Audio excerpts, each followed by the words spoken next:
గద్దరన్న, సుద్దాల అశోక్ తేజ, ప్రజాకవి గోరెడ్డి వెంకన్న గారు మరియు ఉత్తరాంధ్ర జానపద బ్రహ్మ వంగపండు గారి పాటలు కూడా ఆ చిత్రంలో పెట్టుకోవటం జరిగింది. అద్భుతమైన పాటని ఆ చిత్రాన్ని, అలానే ఆ చిత్రంలో నటించడానికి ఇక్కడున్న అనేక మంది సిఐటియు కళాకారులు ముందుకు వచ్చి ఆ చిత్రంలో నటించారు.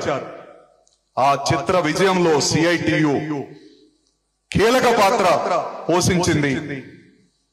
ఆ చిత్రం, ఆ ఉక్కు సత్యాగ్రహ చిత్రం 150 థియేటర్లలో రిలీజ్ అయి పెద్ద చిత్రాలకు తీటుగా 2 రాష్ట్రాల్లోనే కాదు అనేక రాష్ట్రాల్లో విజయం సాధించింది.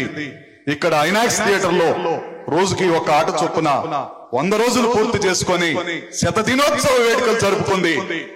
ఆ చిత్ర విజయంలో సిఐటియు కీలక పాత్ర పోషించిందని